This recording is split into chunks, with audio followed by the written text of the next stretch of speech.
Nós estamos aqui com o piauiense de Oeiras, que sonhava em ser vaqueiro, mas ele mesmo admite que o destino foi generoso, que ele não seria um bom vaqueiro. E ele teve um colega que disse que ele seria um homem grande, e o colega acertou em cheio. Nós estamos aqui com o ministro do Desenvolvimento e Assistência Social, Família e Combate à Fome, o Wellington Dias, e ele será o nosso entrevistado do My News Entrevista de hoje. Então eu vou pedir para a nossa equipe rodar a vinheta para a gente começar o programa em seguida. Ministro, muito obrigado pela gentileza de falar aqui no My News. Olha, eu que estou muito feliz aqui, Afonso, da gente poder dialogar, e parabéns pelo trabalho de vocês. Ministro, eu quis começar sobre esse relato do seu amigo, porque é muito tocante. Eu vi o senhor falando isso no seu discurso de posse aqui no Ministério. Conta um pouco para a gente. O senhor queria ser vaqueiro, mas o destino não deixou. Foi assim? Nasci nessa cidade que tem o nome de uma mesma cidade portuguesa, Oeiras. Oeiras foi a primeira capital do Piauí, uma cidade com mais de 300 anos, mais antiga que Diamantina, em Minas Gerais, uma cidade patrimônio histórico da humanidade. Mas ali eu fui nascer porque a minha mãe teve um parto complicado. Eu dei trabalho até para nascer. Então, mas eu morava numa comunidade muito isolada, num lugar onde ainda hoje mora minha mãe, chamada Umburana, fica a 500 quilômetros de Teresina, num município bem pequenininho. Na época era povoado. O povoado era banco de areia. Tanta areia que tinha para chegar lá. E lá eu tinha muitos amigos, vivíamos assim, a minha família ela é descendente, não é, dos povos originários, dos indígenas. Meu pai, meus avós, meus bisavós, a minha mãe, você olha, a minha mãe é índia, né? Então, claro, já integrado. E ali tinha o Zé Maria também. A tia Mundica era uma pessoa que era a mãe dele, morava lá, e ele era meu colega de infância, de sair com a baladeira, né, a estilingue, lá para passarinhar, de ir pescar, enfim. E conversando com ele, realmente eu dizia para ele, olha, eu quando crescer eu quero ser vaqueiro. Aquilo era ser vaqueiro naquela região era um glamour, né? O vaqueiro ganhava corrida de cavalo, as meninas ficavam tudo apaixonadas. Entendi, esse ponto. O vaqueiro cantava boiada, o vaqueiro era o nosso poeta, e um símbolo de coragem, né? Todo de couro, não é? De gibão, de perneira, chapéu, e embrenhar no mato atrás de um boi, atrás. Então, dentre os meus escritos, eu tenho um conto, Boi Surubim, que fala de um boi encantado. Então, era parte, vamos dizer assim, do encantamento, da admiração. E eu dizia, eu quero ser vaqueiro.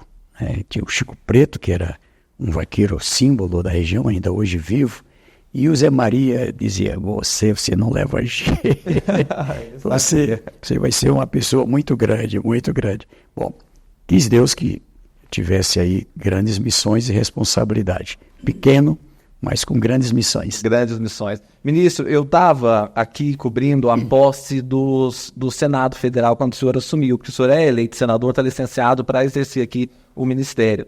E eu falei assim, essa posse é muito protocolar, tudo meio sem graça, mas eu vou confessar que um dos momentos que eu me emocionei foi quando o senhor tomou posse, eu estava com a sua mãe. Poxa. Com a sua mãe Terezinha, não é isso? Terezinha. E foi muito tocante ali. O senhor faz questão de trazer ela para o senhor nunca esquecer de onde veio, por quem está trabalhando, né? É verdade. O meu pai, eu venho de uma família realmente muito pobre. Eu vivi isso que o presidente Lula viveu e muitos do Brasil viveram, a fome. Eu sei que, graças a Deus, a gente trabalhando forte para superar, mas assim, a incerteza do dia de amanhã. Praticamente todo o esforço de trabalhar, as mulheres ali, eu sempre fico lembrando, a minha avó acordava 4 da manhã, aí tinha que buscar água na fonte, o outro tinha que buscar lenha, tinha que pilar o milho, pilar o arroz. Era uma vida realmente muito, muito dura. Onde morava não tinha energia, não tinha banheiro. Imagina, as meninas ter que ir de trás de uma moita, era um constrangimento. Então, uma vida realmente muito, muito difícil. E ali, a minha mãe, ela marcou muito forte. O meu pai eu acho que quem conheceu meu pai, Deus já o levou, era uma pessoa que era o símbolo da paciência, aquela pessoa tranquila. Como o senhor, não é isso dele. Não posso negar que eu aprendi muito com ele. O pai dele, Félix Barroso, meu pai era Joaquim, tanto que o meu irmão tem um nome interessante, Washington, e é Joaquim Washington. Quando era criança, ele chamava Quincas Washington. E ele ficava O senhor também não é Wellington, o senhor tem um nome. José, por causa que eu nasci em março, era São José Operário, padroeiro lá do município de Paz Landim, em homenagem ao ex-deputado Paz Landim. E ali onde a gente vivia, a vida era dura. Então, a minha mãe, uma força, aquela mulher determinada, para você ter uma ideia, ela teve que estudar morando na casa dos outros, trabalhando ali cuidando de uma criança especial. Ela cuidava de uma criança especial para poder ter ali onde dormir, onde comer e poder estudar. E estudou. Estudou. E o nome desse garoto, que era uma criança especial, provavelmente um autista, era Wellington. Então, muito tempo depois de mãe, como é que é aqui, nesse lugar isolado, vivendo tribal, como é que a senhora botou meu nome de Wellington, meu irmão de Washington? Ela disse, Wellington foi em homenagem a esse garoto, né? Que história. E a sua mãe faz questão de morar lá até hoje? Morar lá. E ela estudou, fez enfermagem.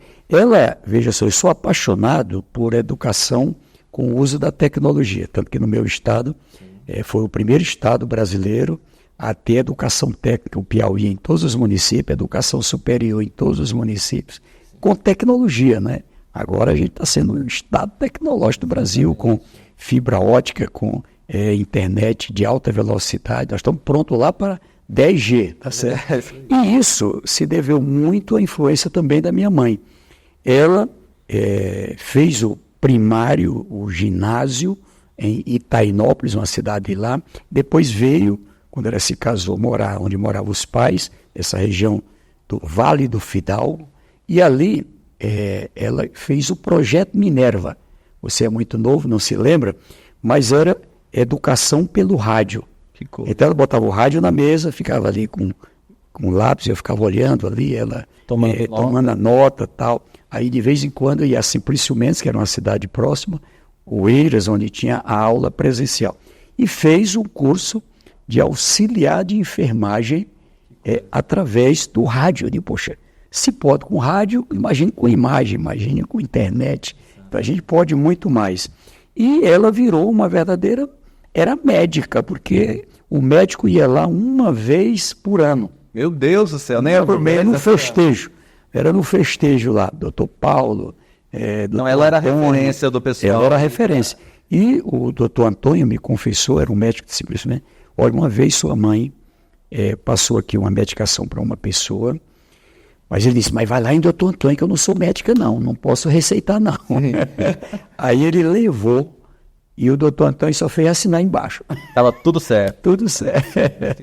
Então, extraordinário, ela é da origem indígena. Ela tem 82 anos hoje, é isso? 85 anos. 85 anos. Vive criando galinha caipira, ela vive de criar caprino e ovino, cuidando de roça. Se diz, meu irmão teve lá, me mandou uma imagem. Eu fui lá na Semana Santa. Aí o meu irmão me mandou uma imagem, Washington.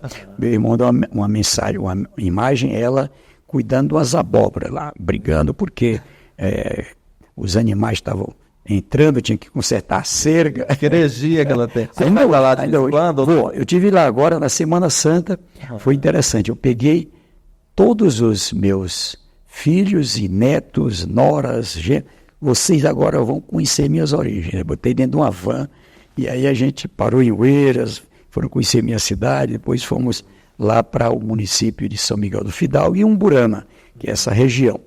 E lá, eles ficaram maravilhados, assim. Fui botar as crianças para brincar com um cavalo de pau, feito com talo de carnaúba. A gente foi ali... Tirou o povo do celular. Puxa vida, pronto. É raro. Saíram do celular.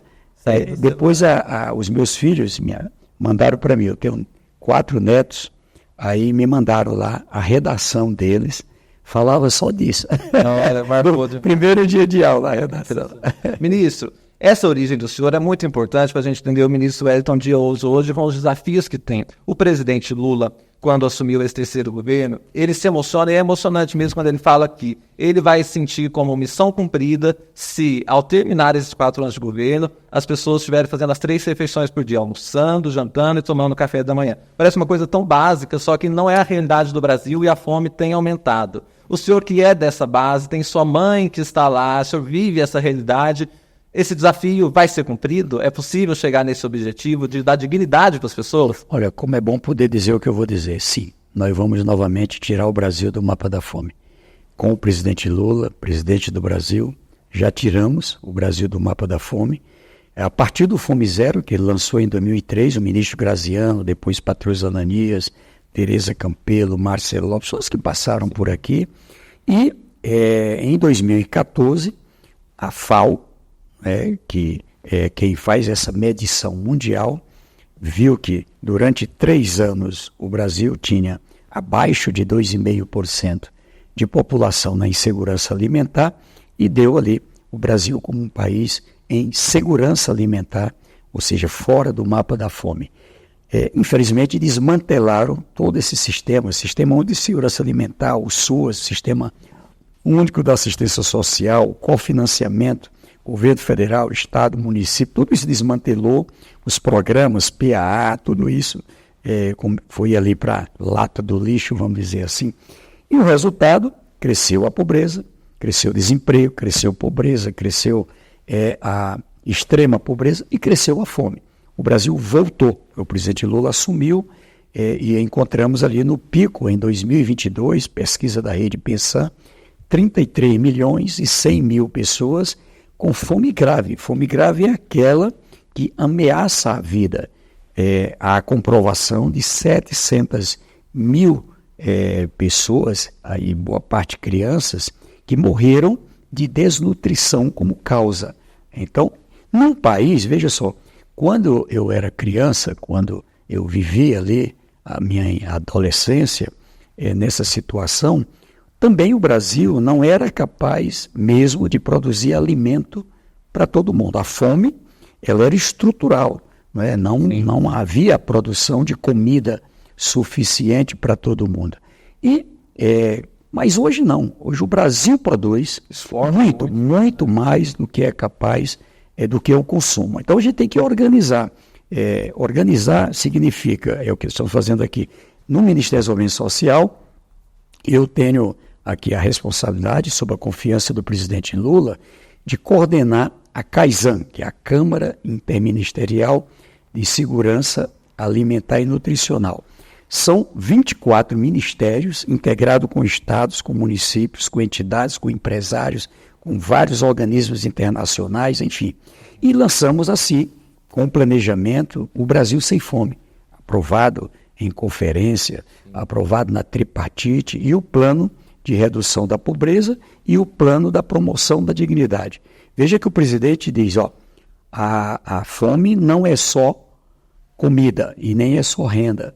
Tem que ter a moradia, tem que ter energia, tem que ter internet hoje, tem que ter água potável, tem que ter a condição de saúde, de educação, ou seja, você tem que olhar o ser humano de forma integral. E é isso que estamos trabalhando. Olha a boa notícia que eu trago aqui para você.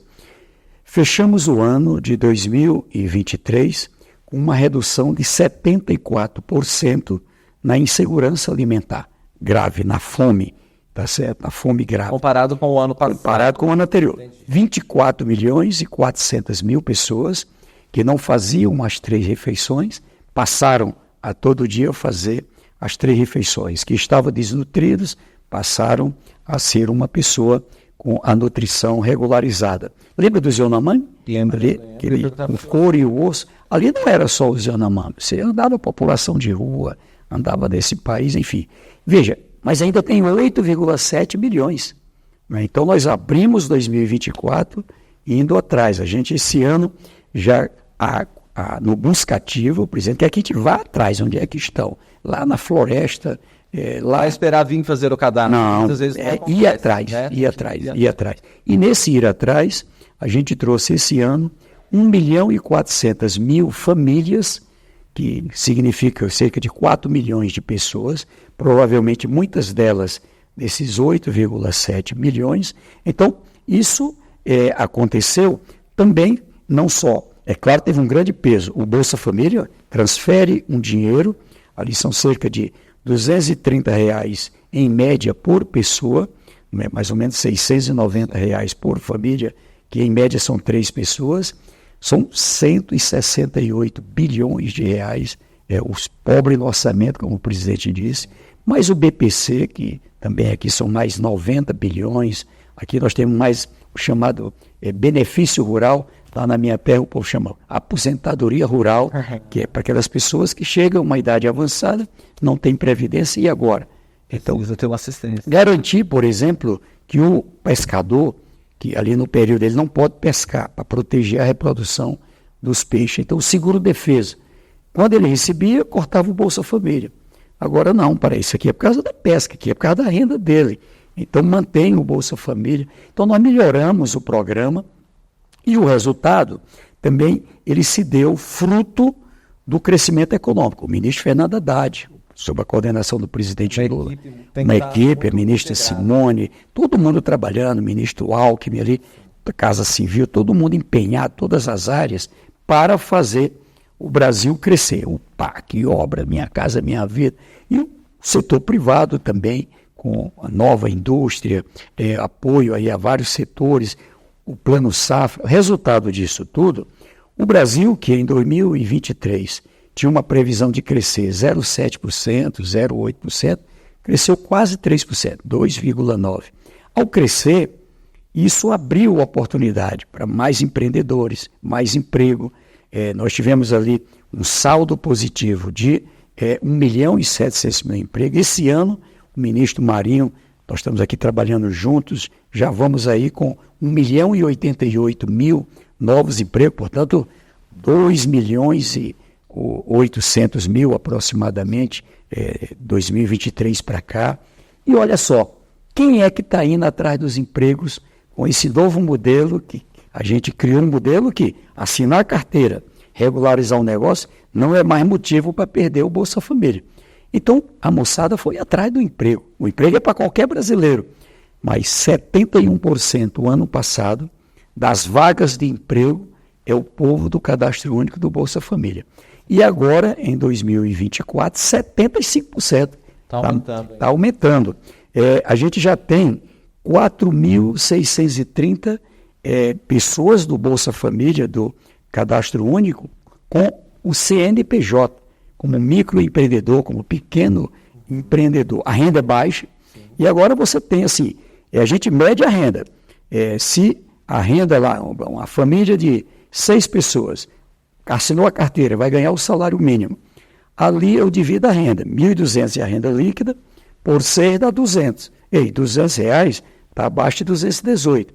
Então recebe o da carteira e mais o Bolsa Família cheio, 100%. Cresceu a renda agora é 400 per capita, 500, 700, até 706, que é meio salário mínimo por pessoa da família. Por exemplo, uma família de 5 pessoas precisa ultrapassar R$3.530, 3.530 naquela família a renda, para poder sair do Bolsa Família. Quando eleva a renda, recebe o da carteira, mais metade. Quando ultrapassa, sai do Bolsa Família, quando passa de R$706 per capita, mas não sai do cadastro. Perdeu o emprego, pode voltar. Não volta mais para a fila. Perdeu o emprego, já volta para a proteção. Isso que o senhor está falando é muito importante porque incentiva as pessoas a buscar emprego e o Bolsa Família como esse momento importante para dar essa dignidade mínima, mas ninguém quer receber apenas o Bolsa Família, quer ganhar mais, quer empreender, quer fazer coisas novas, e isso está possibilitando, dando essas balizas para as pessoas. Então, veja, o Brasil, em 2023, ele, no anúncio que a FAO deve fazer, primeiro, vinha crescendo, que a FAO vai dizer, o Brasil voltou a decrescer, e voltou forte. Provavelmente a gente bateu recorde comparável a qualquer país do mundo, a maior queda da insegurança alimentar para o ano. E caiu porque cresceu a renda. É isso. Quando a gente olha a renda, a massa salarial, aumentou mais acordo coletivo, aumentou a renda, aumentou 11,5% a 17%. Né? Quando a gente pega os mais pobres, cresceram mais. Os 5% mais pobres, que é aquele que eu encontrei na extrema pobreza, a renda cresceu 38,6% em 2023. Sabe o quê? Qual é o efeito disso? Nós, em 2023, batemos outro recorde, o mais baixo nível de extrema pobreza, 8,3%, da história do Brasil. E foi o ano, com base no índice Gini, com mais baixa desigualdade da história do Brasil. Estava ficando 0,518, quanto mais perto de 1, país mais desigual. Quanto mais perto de 0, país mais igual. Então a gente caiu de 0,518 para 0,490. Isso é o mais baixo nível de desigualdade da história do Brasil. Me fez até voltar para as aulas de geografia, a gente estuda o índice de Gini, né? Tá lá, faz parte do... Mas deixa eu te contar duas histórias para você ver assim, de tudo que eu vivi, e eu me emociono cada vez que eu vou, por isso que quando estava ali com a minha mãe, eu fiz questão de lembrar, né, o que ela representava em minha vida, e tudo que eu peço a Deus, toda a vida, é que Deus possa me guiar nas missões que eu recebo, para que nem a minha mãe, nem meus filhos, nem minha esposa, nem os amigos, ninguém possa ter vergonha da missão que eu assumo e faço. Nessa missão de estimular o emprego, a gente chamou o setor privado. A Amazon, quero qualificar 500 mil pessoas, e está qualificando. A Visa, eu quero qualificar 50 mil pessoas. O grupo Carrefour... Isso é um programa Acredita. Programa, né? Eu acredito, é emprego e empreendedorismo. Porque tirar da fome, tirar da pobreza, mas dar a mão para sair da pobreza, para levar o máximo para a classe média. Né? Esse é o caminho, pelo emprego e pelo empreendedorismo. As empresas abraçaram. O grupo Equatorial, para lhe dar um exemplo, me proporcionou, eles estão lá trabalhando 4.000 vagas para o público do Cadastro Único Bolsa Família. Vai lá, a gente abre o cadastro, ali tem gente de nível superior, 10%, 3.200.000 pessoas, ou já tem curso superior, ou está estudando nível superior, mas vive numa família do Bolsa Família, porque não tem oportunidade de um emprego, de alguma coisa. 14 milhões tem nível técnico, tem nível médio, ou está fazendo. Então aqui também a gente dá a mão. São qualificados. Exatamente. Aqui com o ministro Camilo na educação, com a ministra Nízia na saúde, todo esse trabalho com os municípios. E veja, no Amapá, lá em Macapá, desses 4.000 vagas que a Equatorial abriu, em vários estados, no Maranhão, no Piauí, Goiás, Rio de Janeiro, enfim.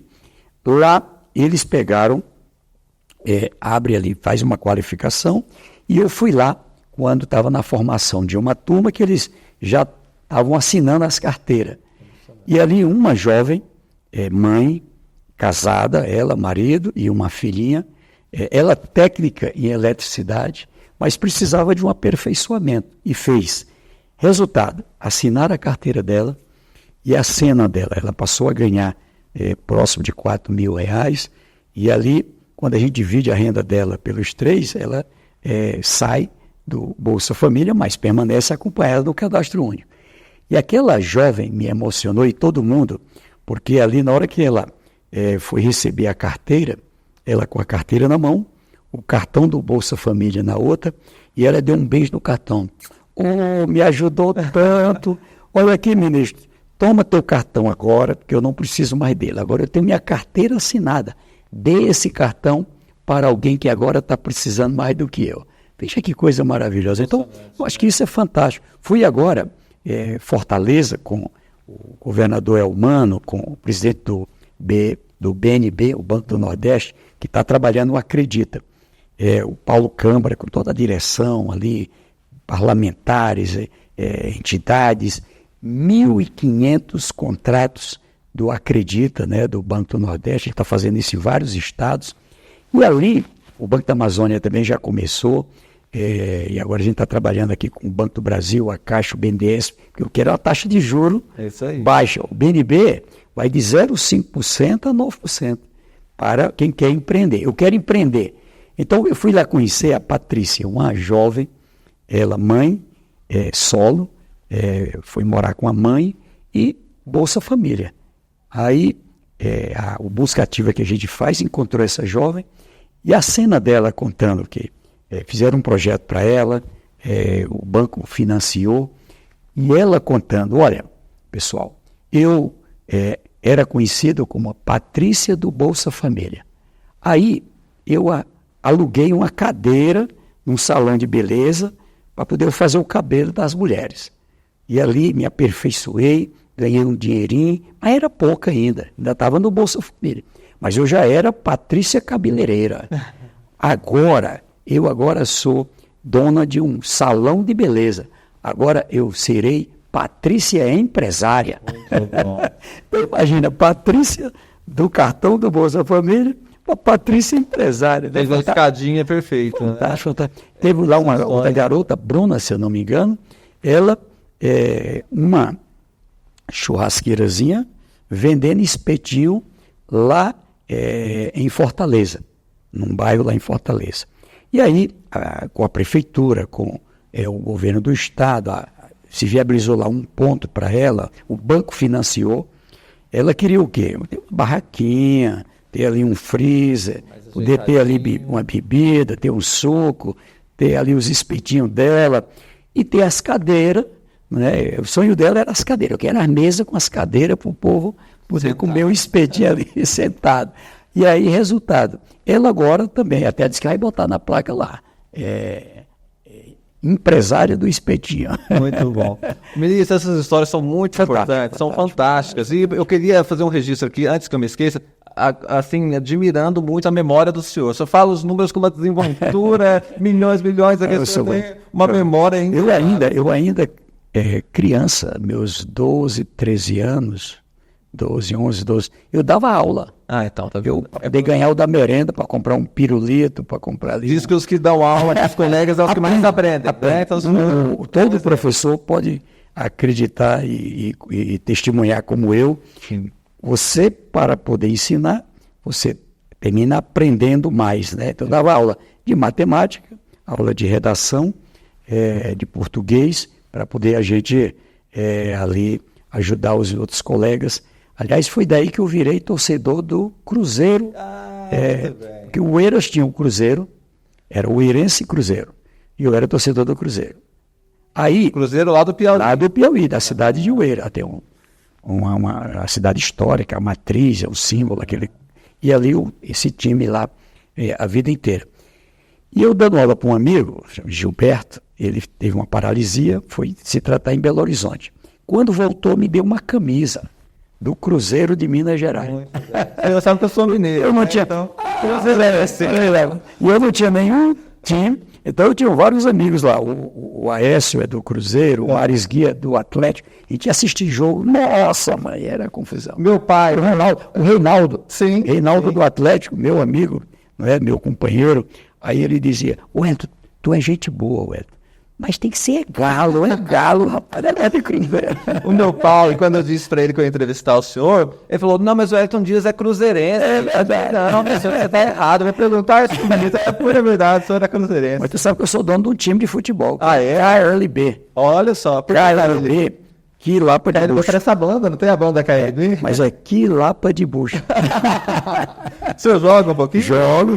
Jogo ruim pra danar, mas jogo. Então teve aquele jogo beneficente que foi feito no Rio Grande do Sul, o senhor devia estar... Puxa, não me deram convite. Vou dar uma ideia para a próxima, então, para o senhor participar. Boa. Ministro, eu ouvindo o senhor, eu fico muito impressionado com os números que o senhor apresenta, porque são realmente muito grandes. Só que eu, como jornalista e falando com as pessoas, parece que isso não chega até as pessoas, o que é feito pelo governo. O senhor acha que há um problema de comunicação? O que acontece que esses dados positivos não chegam às pessoas? O senhor também tem essa impressão? Eu já conversando com o presidente Lula, o seu governo é tão grande que a gente não consegue transmitir tudo o que acontece. São 92 programas.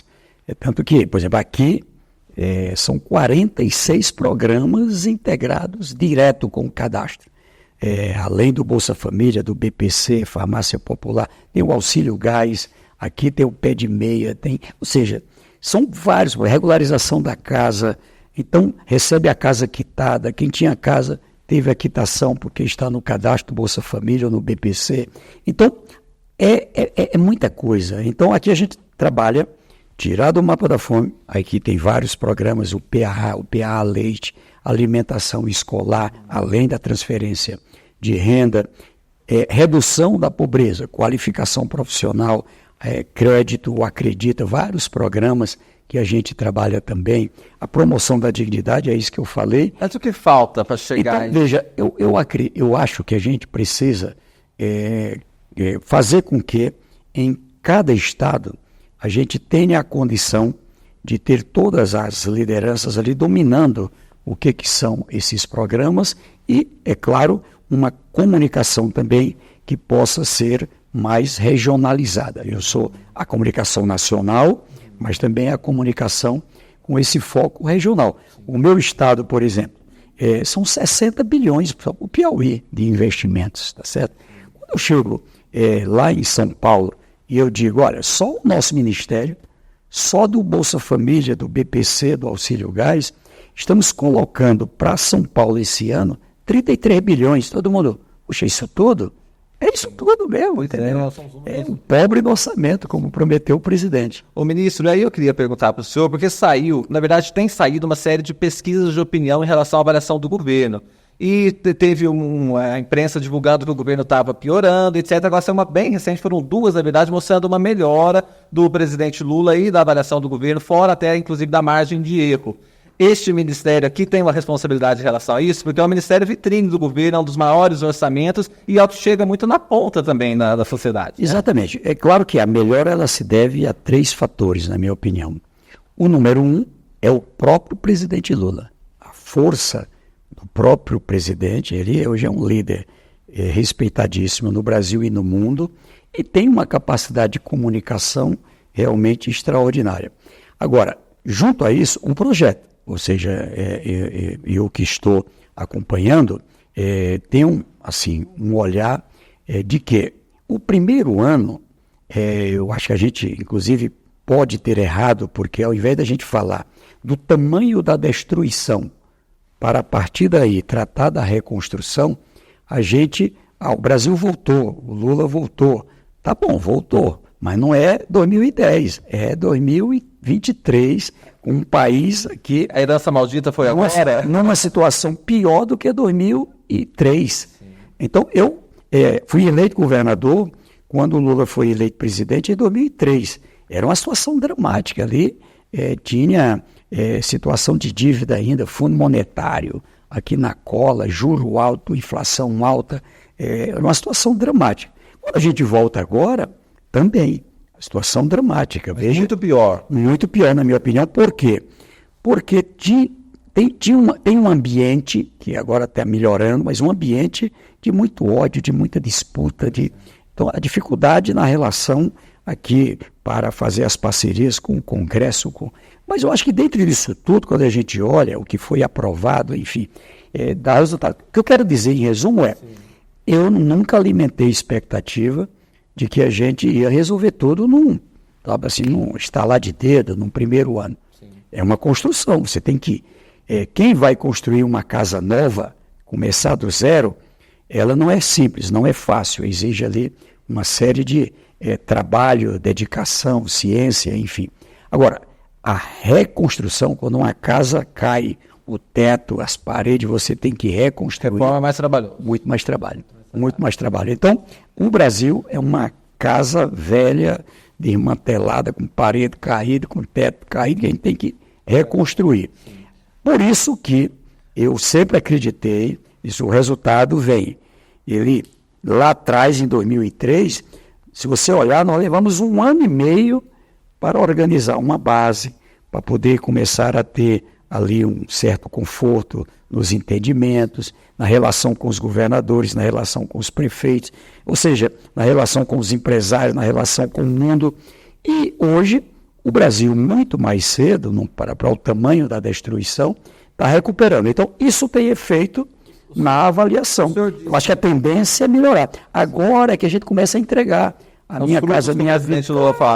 Semeou, agora vai... A hora de plantar, cuidar, agora a hora de colher. Mas o senhor falou de um possível erro. O possível erro é não ter mostrado como recebeu o governo, o senhor acha isso? Porque o ex-presidente Jair Bolsonaro, uma coisa que ninguém pode negar é que ele falava tudo. Ele falou, a gente vai destruir, antes de conseguir, destruiu realmente muita coisa, né? Pronto. E eu fico um pouco, assim, espantado com a avaliação das pessoas. Fala, o governo Lula não tem proposta, são só coisas velhas, não são coisas velhas. A reconstrução do Estado é muito difícil, né? É verdade. Bolsa Família, Minha Casa Minha Vida, não é pouca coisa. Se isso voltar a funcionar como funcionava, já é uma conquista muito grande, né? Isso, uma parede que caiu, você não vai levantar outra coisa, é uma parede. Sim. Tá certo? Mas fundamental, é a estrutura, né?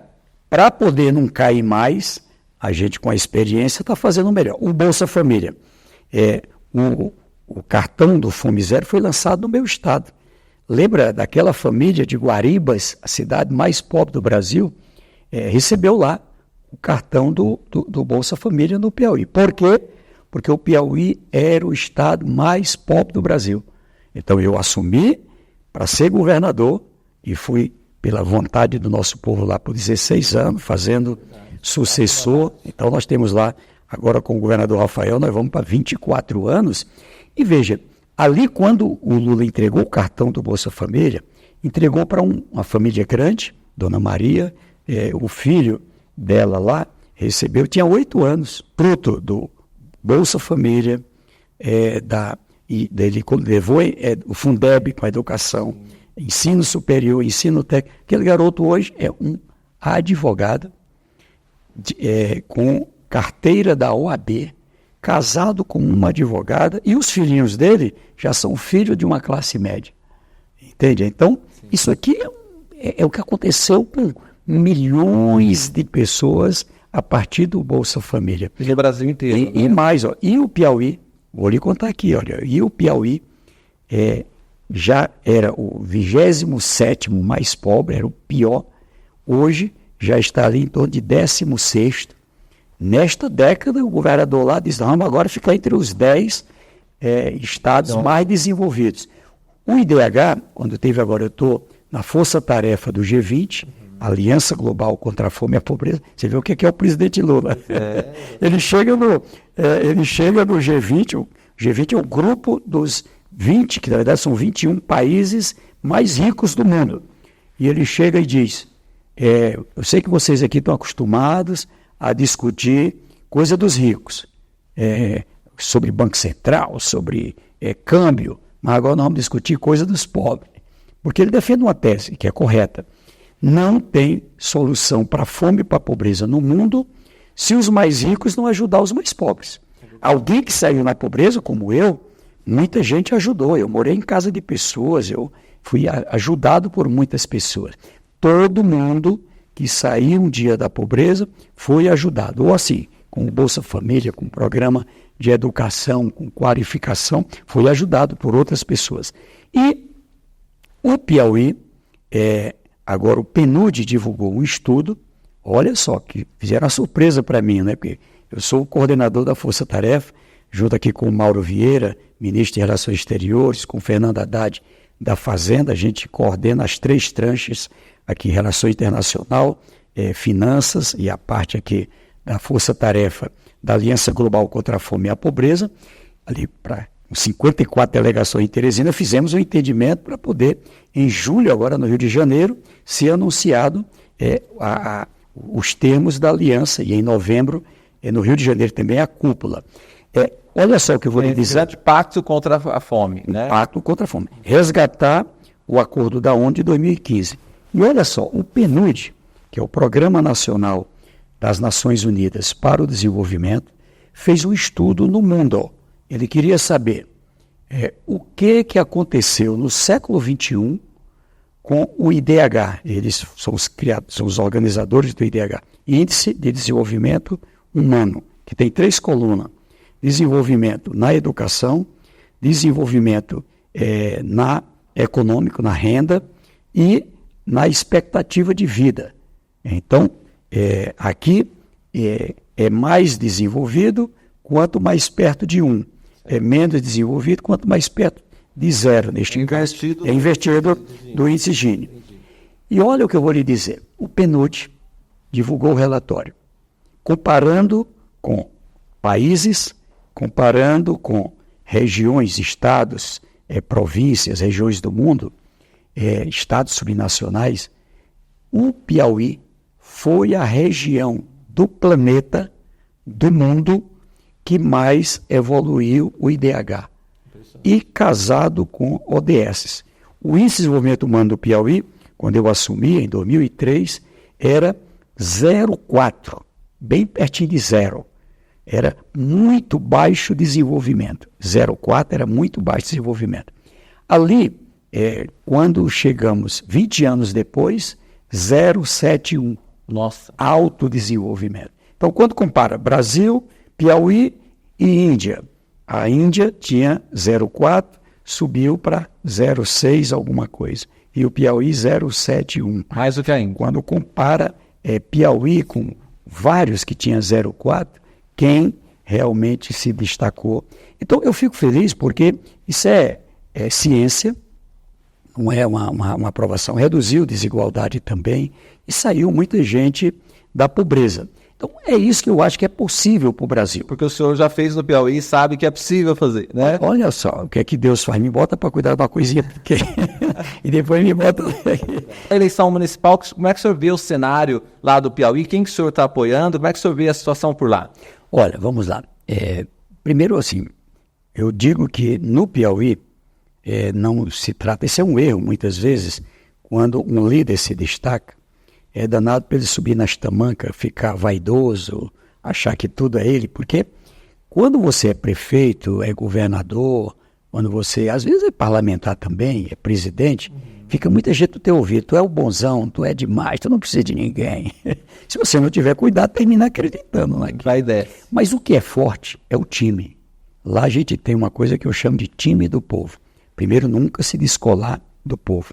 É a coisa que eu disse aqui na minha posse. Que eu também, Deus me permita, nunca tirar os pés da minha raiz, das minhas origens, saber de onde eu vim, para poder também não ficar vaidoso, não perder a humildade, enfim. E eu olho para trás e vejo que o que a gente teve lá de vitórias foi isso.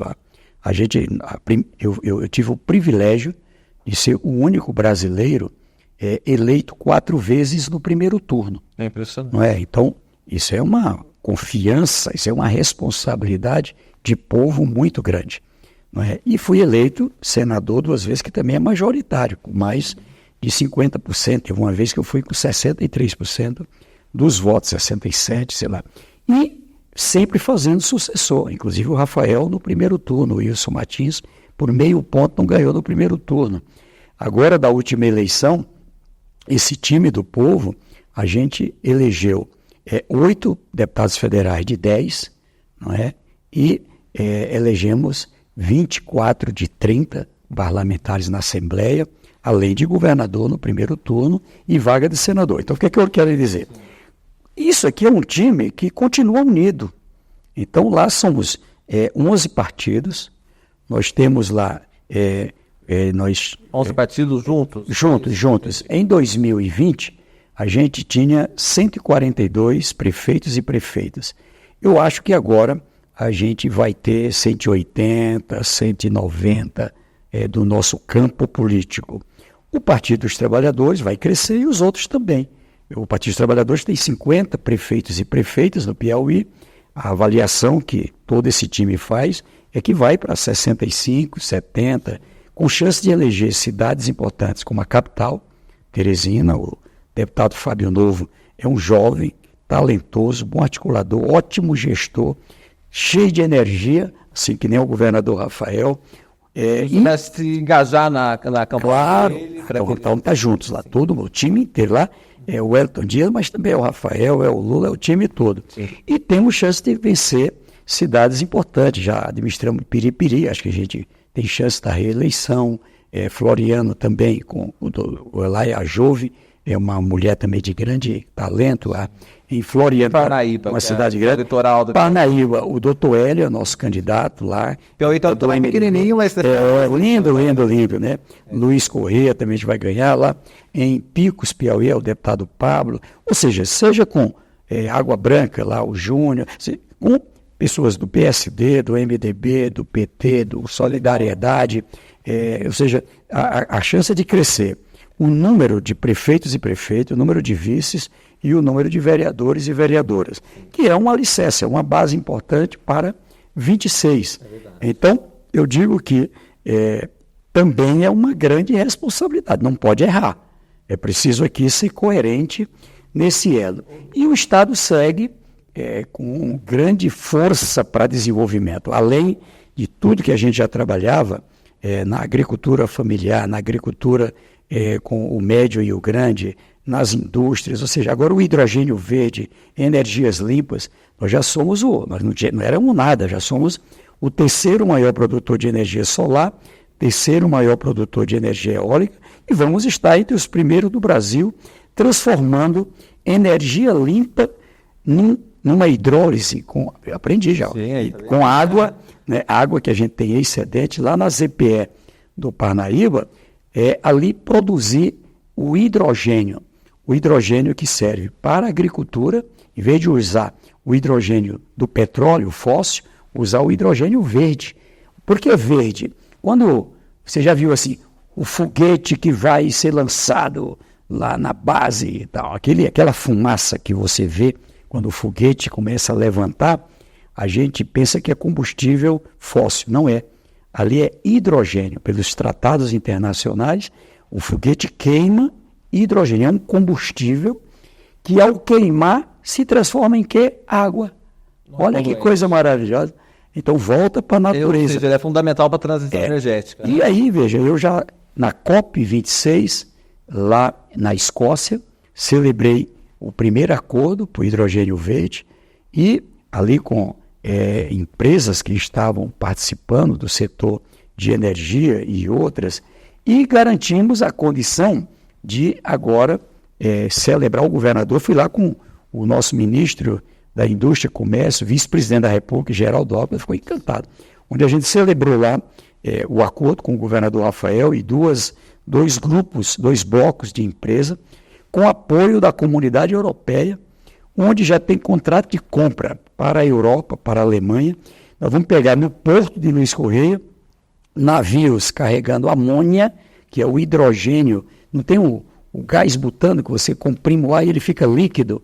Então você transforma o hidrogênio em amônia, transporta, chega lá, transforma de novo em hidrogênio e vai ser usado na Europa em indústrias, em energia, combustível para carro. Sem poluir nada. O seu carro, muito em breve, vai estar andando a hidrogênio do Piauí. Olha só, quando se falava em eleição municipal, era a questão da zeladoria, essa questão de saúde, educação, mas hoje em dia há uma ideologização que está contaminando, inclusive, essas disputas municipais. O senhor vê isso também, por exemplo, em Teresina? Vai ter o candidato do Lula e do Bolsonaro? Existe essa contaminação também por lá desses discursos mais nacionais, como tem em São Paulo, por exemplo, Guilherme Boulos representa o campo político do presidente Lula e o Ricardo Nunes do ex-presidente Jair Bolsonaro. Como é que o senhor vê esse momento da política nacional contaminando o debate local? Olha, quando ali eu era criança, adolescente, o mundo era um.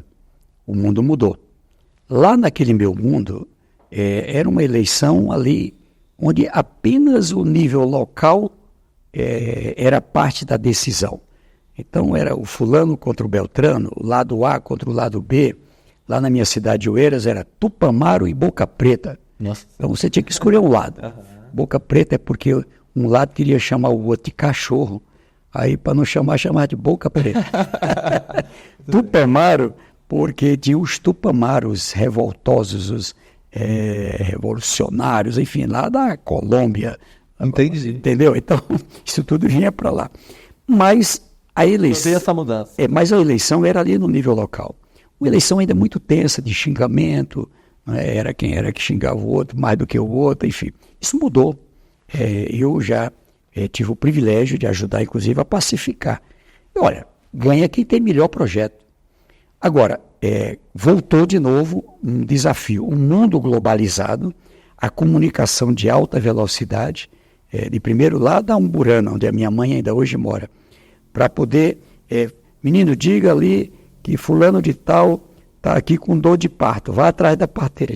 É aquela música do Luiz Gonzaga, tinha que ir na roça, pegar um cavalo, sei lá, montar e sair piriri, piriri, até chegar na casa da parteira, botar a marica na garupa e trazer. Imagine, era assim. Agora um zap, se a marica, pum, menino tá para nascer, pum, daqui a pouco se a marica tá ali. É tudo rápido. Inclusive as fake news. Inclusive as fake news. Mas vai rápido a verdade e vai rápido a mentira. A verdade sempre vence, o amor sempre vence. É nisso que eu acredito.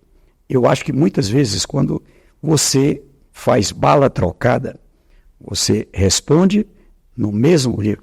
Se eu tenho alguém que é baixo e você responde no nível baixo, ali é 1 a 1. Eu acho que ninguém ganha e às vezes perdem os dois. Se não tem nada, o povo tem que escolher um ou outro. Mas se você faz a opção pelo fazer uma coisa correta, com seriedade, não deixa nada sem resposta. Mas sem precisar atacar. O que eu estou dizendo aqui, quem me conhece a vida inteira, vou contar uma história aqui. Depois da eleição passada, encontrei com um grande amigo, Heráclito Fortes, disputamos muita eleição, mas nunca perdemos a amizade. E ali, o Heráclito deputado, senador, eu governador, e aí toda a confusão que tinha no Brasil, ele me botava no meio. CPI da pasta cor-de-rosa, o Elton Dias está no meio. CPI do sanguessuga, o Elton Dias está no meio. E ali os repórteres, que nem você, chegaram. O Elton Dias, o Heráclito diz que você está no escândalo da sanguessuga. E eu dizia, o senador Heráclito sabe que não é verdade, e eu perdoo ele. Já quebrava ali, já. E ele um dia me confessou, eu fiz de tudo para brigar com você, eu não consegui. E eu disse sempre, não sai desse negócio, vamos trabalhar junto. Bom, resultado, para você compreender, eu entendo, não é, que você pode, que nem na aviação aérea, você pode ir pelo caminho da tempestade ou pelo céu de brigadeiro. E eu procuro andar no céu de brigadeiro. Repito, não sou inocente, conheço com um pouco de comunicação. Se tem uma mentira, tem que apresentar a verdade. E ela tem que vir ali com elementos de verdade. O povo, você pode enganar, não é, por muito tempo, mas não pode enganar por toda a vida. E a verdade prevalece, tá certo? Água mole em pedra dura, tanto bate até que for. Vale para mentira quando não tem resposta, quando não tem um bom argumento, sim, mas vale principalmente para a verdade. Bolsonarista se cria no Piauí ou não, ministro? Tem, mas Lula, o presidente Lula teve 77%. Proporcionalmente foi o maior. Mas é por causa do Lula? É por causa do Lula, sim. Mas o Haddad teve 76%, para você compreender naquela conjuntura o time. Agora, é um time unido que a gente valoriza. O Lula tem força lá pelo que o Lula faz e a gente dá luz. Então, esses dias teve um líder da oposição, de manhã cedo ele estava dando pancada no Lula, né? Ali, meio-dia, estava liberando um dinheiro do governo do Lula e ele querendo dizer que era sozinho, era ele e tal. Ora, quando ele saiu, já estava cheio lá, obrigado Lula por essa obra. O povo não brinca. O povo não brinca. Então, eu digo assim, para você compreender, acreditar, primeiro, eu não perdi ainda lá, o PT foi criado em 1980, eu não deixei de acreditar no povo. O povo é mais forte quando está organizado, quando você tem ali, minha origem é um movimento sindical bancário, fui de grupo de estudantes, fui de grupo de jovens. Funcionário da Caixa. Funcionário da Caixa Econômica. Então, quando você ali junta com vamos imaginar aqui, assim, os enfermeiros e enfermeiras abraçam a causa do piso de enfermagem. O partido abraça aquela causa, do piso da enfermagem, ali com outros partidos, mas os trabalhadores de enfermagem abraçam também a causa dos agricultores, abraça a causa dos jovens, abraça a causa das mulheres. E quando essa força organizada, forte, ela está junta em uma causa, como aconteceu agora em algumas emendas que estavam aí para ser votadas no Congresso, você derruba, tá certo? É a força do povo, é um time do povo, com a força do povo e com conhecimento profundo. Hoje eu digo que a gente vive um conhecimento raro, aquela mensagem de 3 palavras, aquele jargão.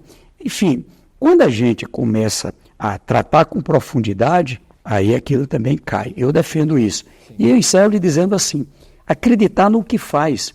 Se eu trabalho que é para reduzir a fome, eu tenho que levar a sério isso. Trazer a ciência e ter todos os instrumentos para tirar o Brasil do mapa da fome, e vamos tirar o Brasil do mapa da fome. Reduzir a pobreza, reduzir a extrema pobreza, trazer dignidade. Então, esse compromisso do presidente Lula é minha missão agora. Eu vou abraçar.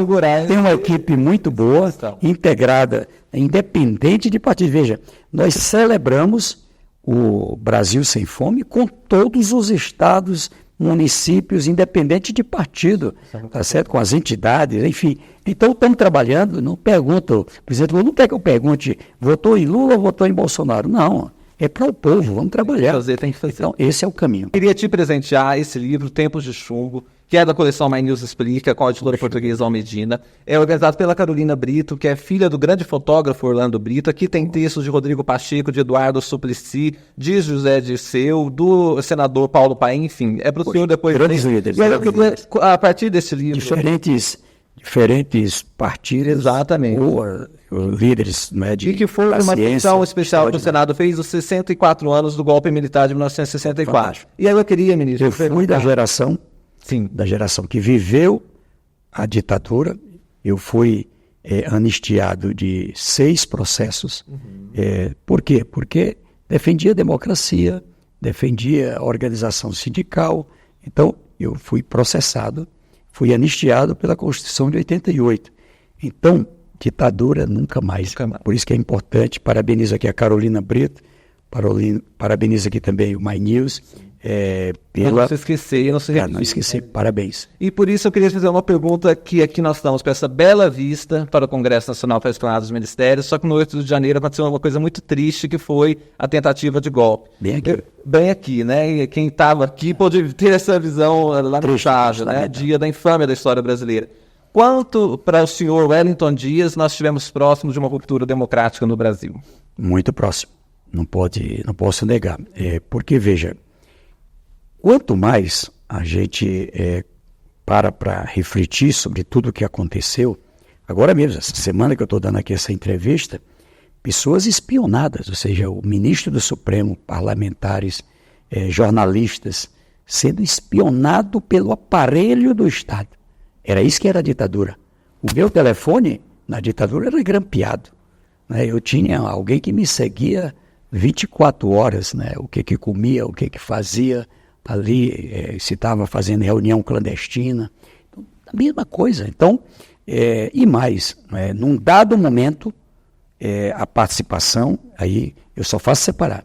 Eu confio no Exército, na Marinha, nas Forças Armadas, sou testemunho de pessoas de elevada capacidade de formação, pessoas de muita seriedade e de muito compromisso com o Brasil. Por isso que eu evito essa coisa de generalizar. Porque não era um golpe contra o Lula, era um golpe contra o povo brasileiro.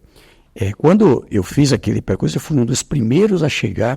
O presidente estava em Araraquara, em São Paulo. Eu fui um dos que liguei, dando informações. Estava ali junto com o ministro Flávio Dino e outros acompanhando.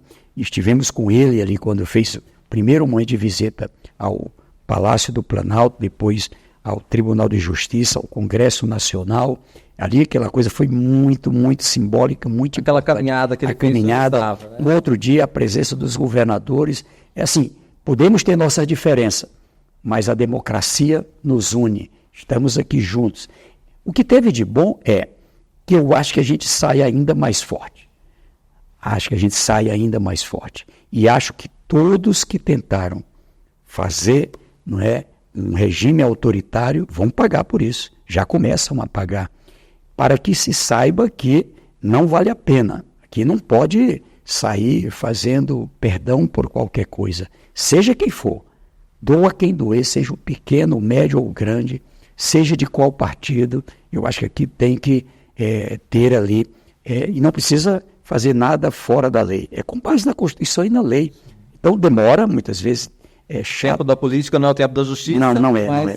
Mas tem que acontecer. Eu sou fruto da democracia.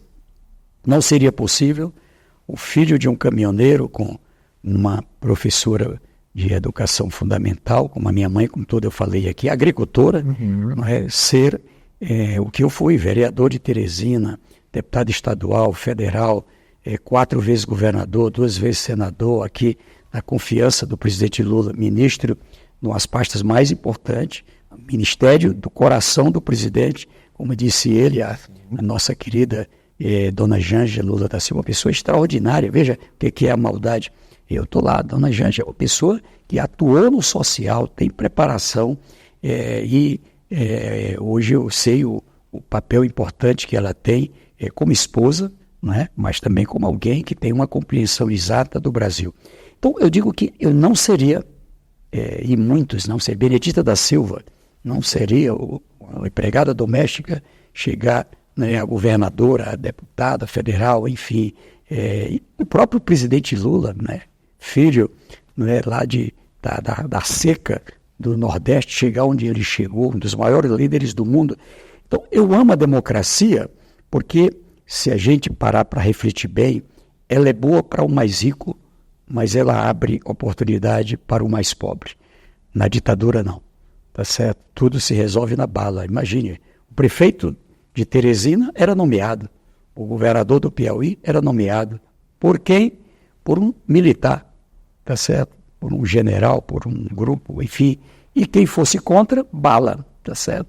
O lugar era o cemitério, tá certo? Ou a clandestinidade, teria que fugir do país, como muitos fugiram do país. Então, o lançamento desse livro vem em boa mão. A memória, isso aqui é que nem uma plantinha, você tem que estar aguando todo dia. A democracia, a gente precisa todo dia estar ali cuidando dela, porque sempre tem alguém disposto a ameaçá-la. Mas vale a pena. Tem mais nada do coração de Deus do que a liberdade, não é? Do que as condições da gente construir o mais próximo possível da igualdade. Jesus Cristo diz numa frase só: amar a Deus sobre todas as coisas e ao próximo como a si mesmo. Então, quem pensa assim, não pensa em coisa do mal. Eu digo, para encerrar, que o mundo, na minha visão, ele já não pode mais, já não faz muito sentido, especialmente para as novas gerações, essa classificação de esquerda, extrema esquerda, direita, extrema direita. Meus filhos, meus netos não conseguem compreender muito bem o significado disso. Agora, quando eu faço aqui os mais humanos, mais humanistas, os menos humanos, desumanos, aí faz sentido. Hoje nós temos isso. São pessoas desumanas, pessoas que querem o pior para o ser humano. São pessoas que o que fazem com ódio, com a destruição. Ou seja, então a gente precisa ter um cuidado muito grande. Fiquei feliz com a vitória agora da França, sim, a Inglaterra. Acho que os Estados Unidos vão encontrar seu caminho, né? E é pela democracia. Você acha que o Biden sai da disputa? Pela democracia. Eu acho que lá, seja qual for o resultado, pela democracia, é isso que eu defendo. A América Latina aqui também se encontrando, a África, estive agora na África feliz, muitos países em processo de democratização e desenvolvimento, e assim, eu acho que cada um vai encontrando o seu espaço, e eu quero um mundo melhor. Se eu sou de uma geração que viveu momentos diferentes, mas eu experimentei, né? O que era ditadura não é boa, autoritarismo não é bom. A democracia é um regimezinho chato, como dizia um amigo meu, mas é o melhor que já se inventou, e é por ele que a gente tem que trabalhar. E é isso que eu quero para meus filhos, para meus netos, meus bisnetos, e se Deus quiser, um mundo melhor. É isso mesmo. O ministro, que inclusive é autor de livro, é poeta também, é cronista, não é isso, ministro? Eu estava até fazendo dever de casa aqui, vi que o senhor tem um livro chamado Melancia do Presidente. Verdade. Estava aqui, hoje eu estava entrando no ministério, não é? E uma das nossas funcionárias, olha, ministro, eu consegui o seu livro. O que fala, Melancia? E ela me falou hoje aqui, ela adorou um conto que ela já está lá, é um dos primeiros, é o Boi Surubim, dessa época do vaqueiro que eu falei aqui. E tem Tirada do Tio Sil, a Melancia do Presidente, foi um livro que o presidente leu quando eu estava lá em Curitiba, eu presenteei para ele, Foi um livro de cabeceira dele. Eu conto uma história do meu sogro, né, que ele plantava, meu sogro, meu pai da Rejane, seu Miguel, tá? Quando eu estou na entrevista, ele está até internado, a dona Ivone, ele tem uma rocinha perto de São João do Piauí e plantava melancia. E aí um dia, o governador, almoçando lá na casa dele, disse, olha, o presidente Lula vem visitar aqui, inaugurar uma rede de energia. Terminou ainda, mas não divulguem não, porque a agenda de presidente, às vezes, caiu, inclusive. Era uma obra de 700 milhões, da Bengoa, enfim. E aí, quando estava lá, aí ele chamou uma pessoa que trabalha com ele, olha, cuida dessa melancia que eu vou dar para o presidente. E aí, pois não é que uns vizinhos foram lá e pegaram a melancia, e aí o delegado foi investigar. Você sabe o que você está fazendo, rapaz? Isso aqui é a melancia do presidente, isso é crime federal. É o caso de polícia. Isso é crime federal. O Marcelo Deda, governador de Sergipe, esposo da Eliane, que trabalha aqui com a gente, pessoa competente. O Marcelo Deda, eu entregando o livro para o presidente, ele disse, mas o Wellington Dias, rapaz, fez bem mesmo, porque imaginou o presidente Lula, no meio daquele sol quente do sertão, subindo na escada do avião, com a melancia na cabeça. O presidente nem ganhou a melancia, né? Ele não ganhou a melancia. E o Tirado do Tio Senhor conta a história de um tio que... Lembra do seu Lunga, lá do Ceará, famoso no Nordeste, pelo jeito turrão, grosseirão? O Tio Senhor era o contrário, é bem espirituoso. Como o senhor. E o outro livro, é um livro mais de contos premiados, que é a Macambira. Tem um conto, foi premiado lá em concursos de contos do Brasil e lá do Piauí. Muito chique. Então, eu só lamento assim, quando eu fui eleito senador, agora eu vou ter um pouquinho de tempo para escrever.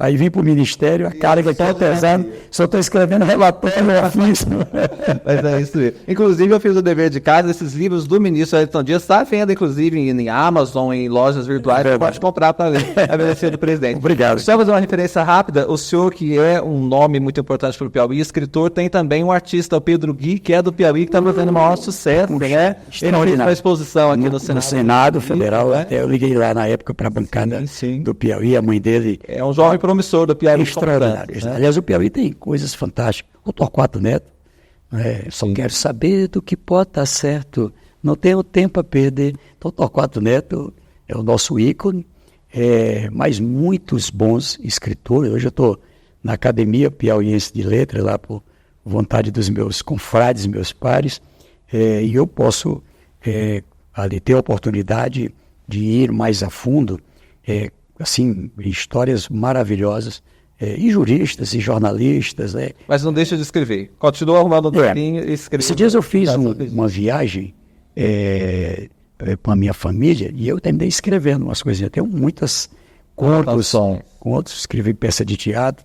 Uma hora vai ter tempo aí. Tudo bem, estamos querendo ver. Gente, essa foi a nossa entrevista com o ministro do Desenvolvimento Social, Família e Combate à Fome, Wellington Dias. Ministro, muito obrigado pelo tempo do senhor, foi uma grande alegria falar com você. Olha, eu que agradeço, e parabéns aí a todos que fazem o My News.